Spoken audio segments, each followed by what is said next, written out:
Hello, everyone. Welcome back. How are we doing? What a weird day.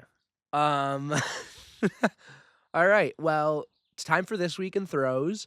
And on the throws side of things, this is going to be a bit lighter of an episode because for half of the throwing events, by my assessment for men's jav, men's hammer throw, men's shot, and women's disc, the best competitions of the week were NCAAs. And there's not a ton to talk about aside from that.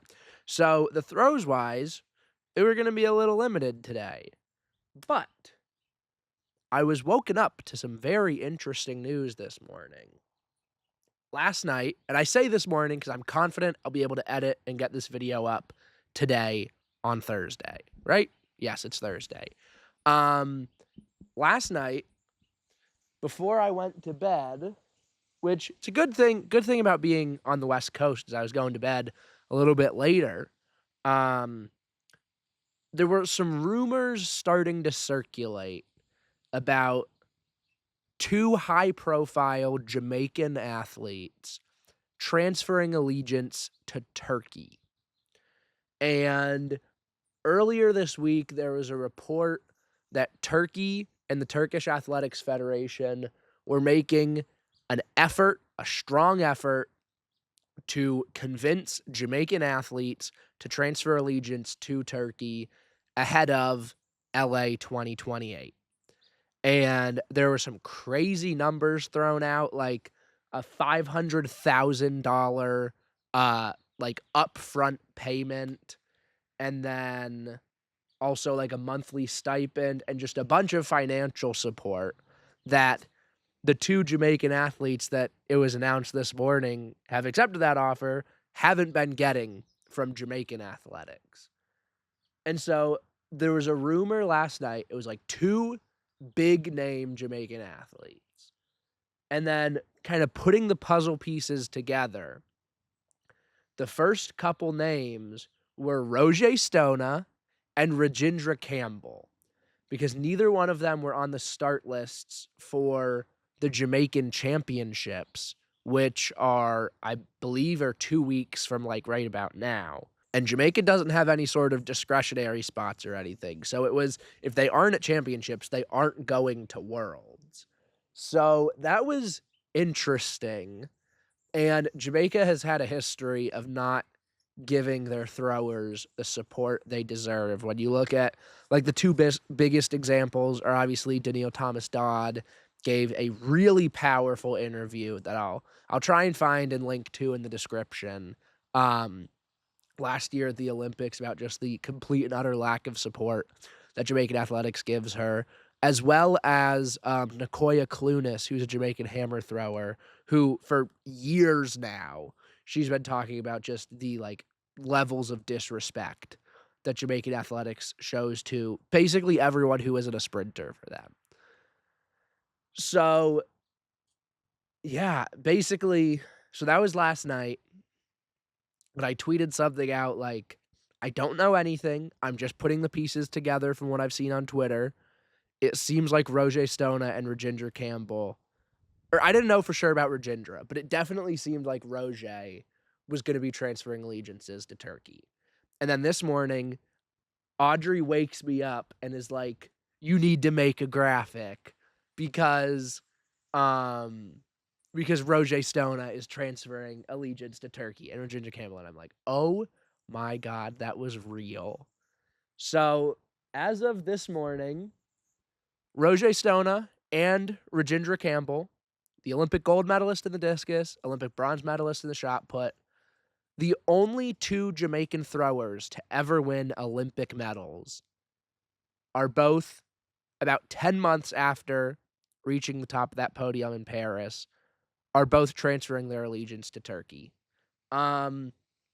So basically, the way my understanding of the world athletics, like policies around allegiance transfers is it's 3 years from the day that the allegiance transfer is approved. And I believe, so this was first reported this morning by a Jamaican journalist, and he said the transfer of allegiance has been completed. And he confirmed that with a Turkish athletics representative.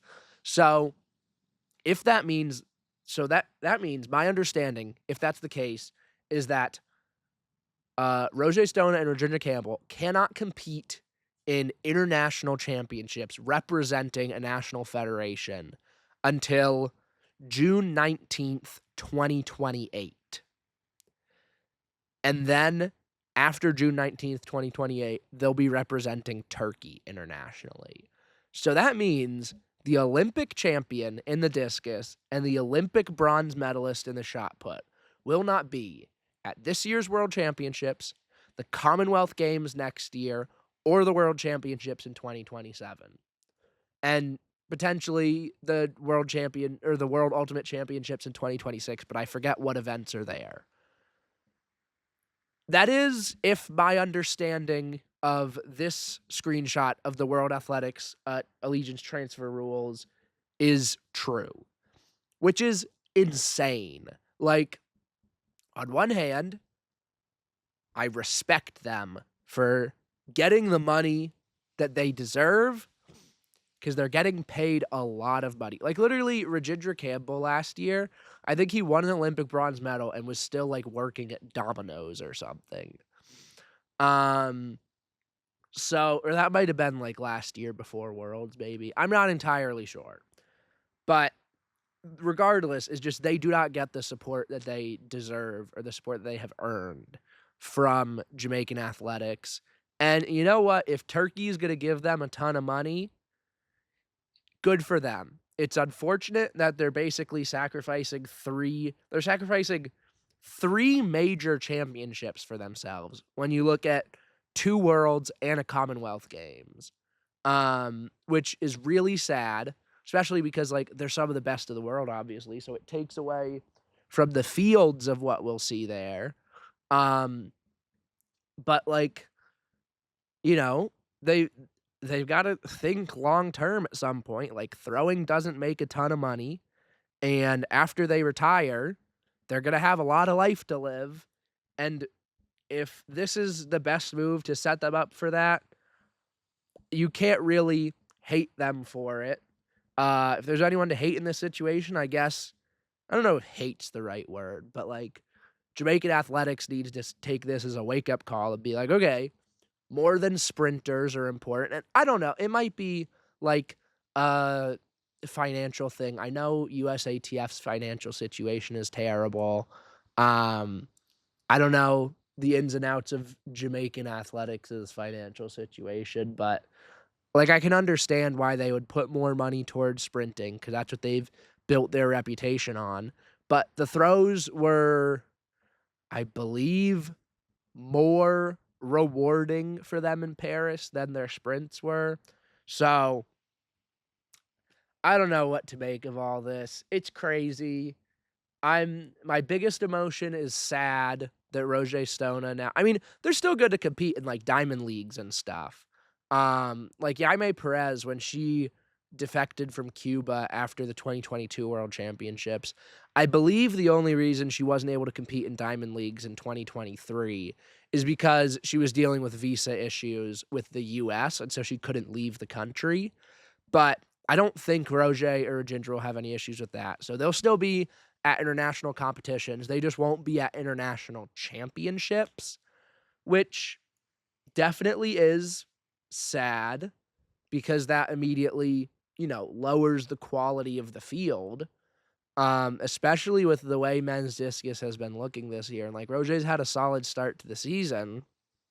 So that does put a damper on things, but like I said, if this is an opportunity for them to kind of prioritize their long-term financial health, like, as a throws fan, I can be sad, but as a person, like, I'm not going to tell them to turn down $500,000 plus a lot of money on top of that. So good for them, and I guess we'll see them in red and white in LA, which is a really weird thing to think about. Alrighty, time for a big tonal shift, because let's talk about some fun stuff, and let's talk about some actual throws from this past week, where we saw two really excellent men's discus competitions about 2 days apart, one at the Stockholm Diamond League in Sweden, and then one at the Paavo Games in Turku, Finland. And in these competitions, it was clashes of the big three on the Diamond League circuit right now, of Christian Che, Daniel Stahl, and Matty Denny. In Stockholm, Christian Che took the win at 69.73, kind of built back from a slower start to the series for him, and still finished a shade under 70. But Daniel Stahl, 69.53 in this one for him. His best mark since Budapest. And then, yeah, it's just like Daniel Stahl last year. The marks weren't terrible. They weren't very Daniel Stahl-like. And I believe his two best competitions of the year was his season opener, which was in like Tenerife or something, where he threw 68.99, competing against nobody. And then a small meet in Finland where I don't think anyone else major was there, and he threw 69.04.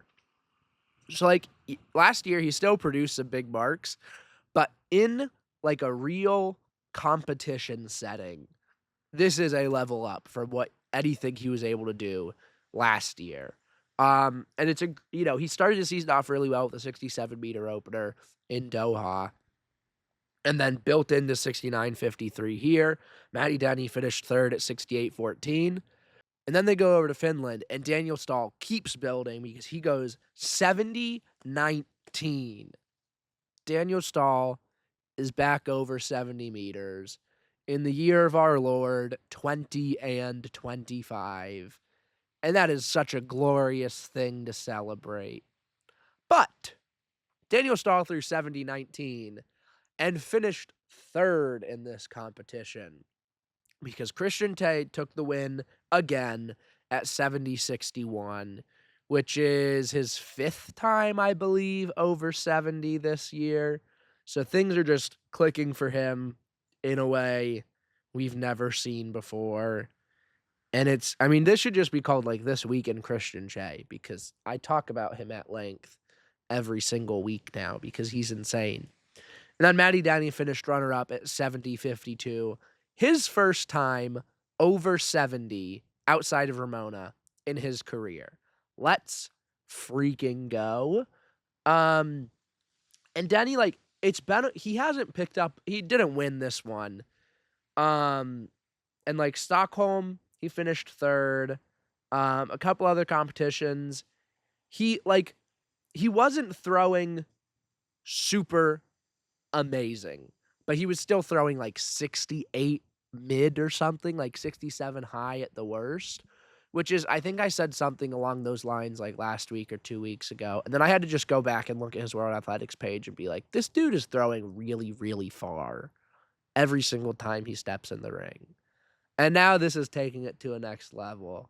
The funny thing was, after I saw the results for this competition in Finland, I was like, wow.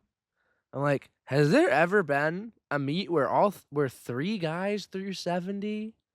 And then 2 seconds later, I was like, Paul, you watched 5 men throw 70 in Ramona this year, and 4 men throw 71. What are you talking about?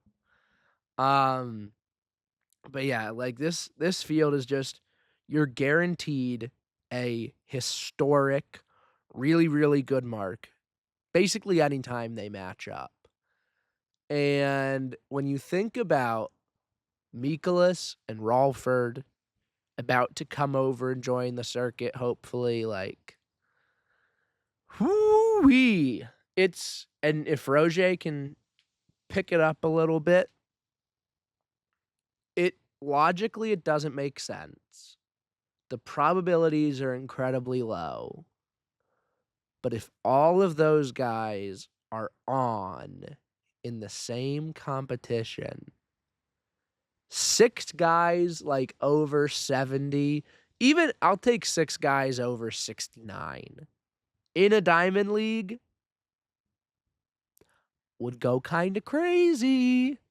That's almost certainly just like a pipe dream just 'cause everything would have to go so right for that to happen, but it'd be pretty cool.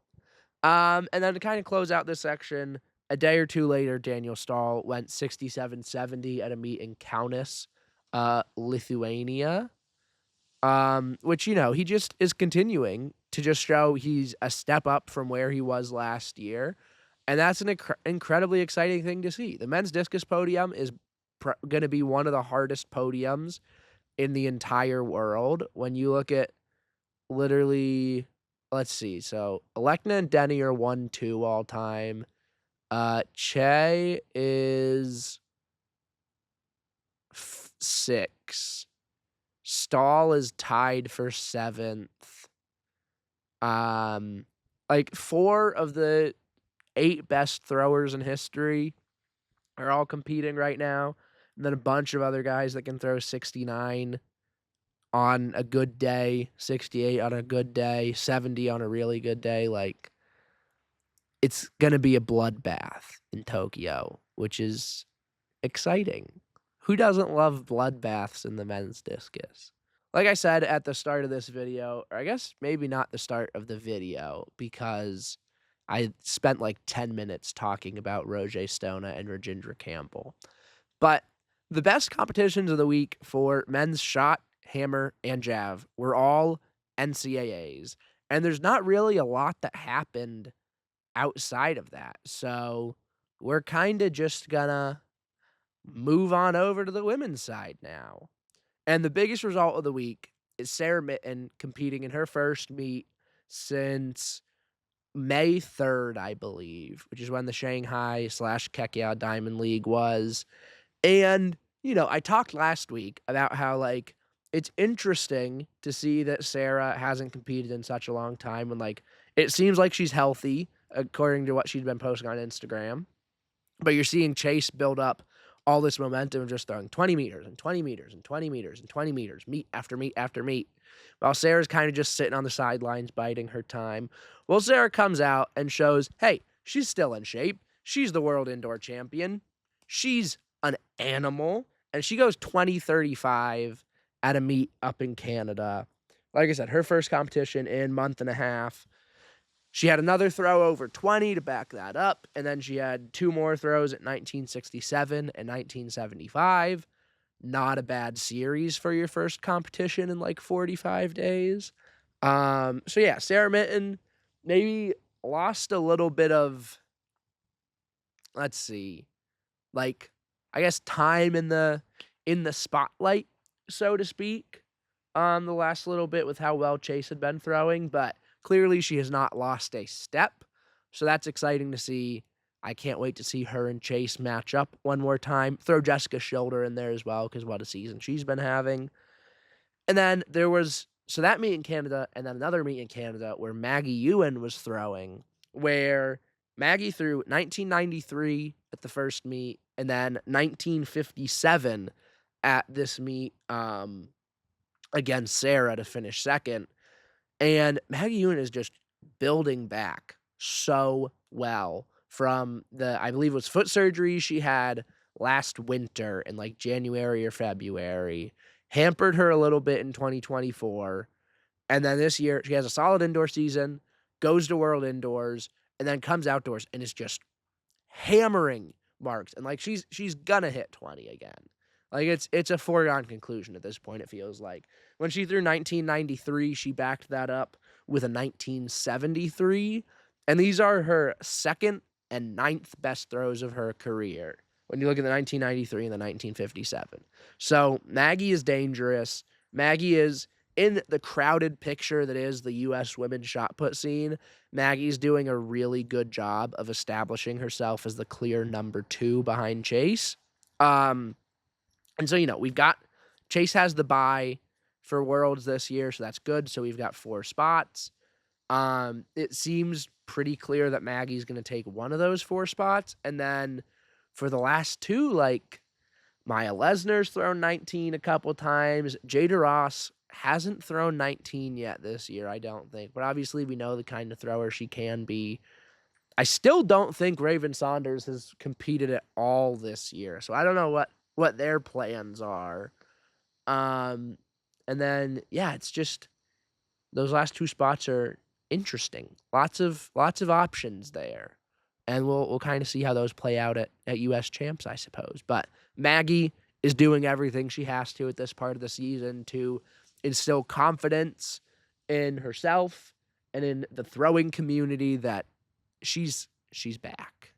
Also, at the Paavo Nurmi Games in Finland, there was a pretty solid women's hammer lineup where the competition didn't have a ton of fireworks, I suppose, but Camryn Rogers took the win in 74.59. Solid mark for her, but in a field of this quality where you also saw Silja Kosonen and Janae Kasnavoy, like, you want the winning mark to be bigger than 74.59. But let's not get greedy. 74.59 is still a really good mark. So yeah, good win for Cam. She's continuing to kind of build momentum as the outdoor season progresses. For Silja and Janae, they finished 2-3, both at like 73 low, which isn't a great showing for them. Silja's been throwing really well this year. But for Janae, obviously she threw 76 in Tucson. But then after that, like it hasn't necessarily been super consistent for her in those higher marks. I believe that's her only competition above 75. So I'm not throwing on any warning alarms yet because you've still got a month and a half before USA's and 3 months before Worlds. But it would be exciting / encouraging if Janae can get a little more in the form that I believe we kind of saw out of her in 2022 and 2023, if I'm not misremembering, where it was pretty consistently 60 or 75 and above for her. So the marks from the like big three that we were looking at on the starting list didn't necessarily deliver to the fullest extent, but I tell you who did, and that's Anita Vladarchik, the GOAT, through 72.81. She's basically right in line with where she was now last year, except this year she's got 3 more months still until Worlds. She's getting better and better every comp. She's getting just further and further removed from the injuries that kind of messed everything up for her in 2022 and 2023. And, you know, she still, last year, she threw like meter and a half season's best to finish 4th in Paris. So that could be something like that. I wouldn't be surprised if that were to be in the cards for her in Tokyo. And like I said, she's just every comp getting better and better. And this was a pretty big breakthrough. I think it's like a meter plus season's best for her.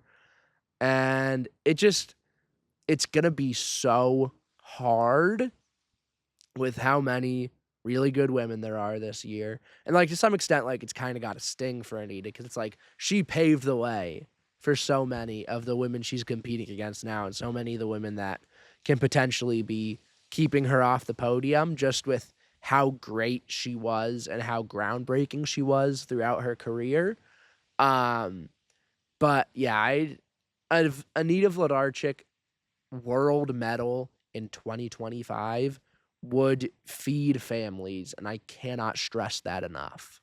We're on to our last group now. Let's talk about women's jav, which had a Diamond League competition in Oslo. And women's jav, at the start of the year, it looked like maybe we would be getting like a clear number one or something.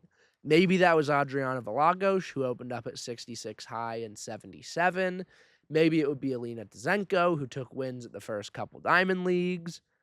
But now it feels like we're fully just back into the typical chaos of women's jav, where nobody's really separating themselves, because in this one, you had Haruka Kitaguchi take the win with the season's best of 64-63. 63-78 was good enough for second for Vlagos.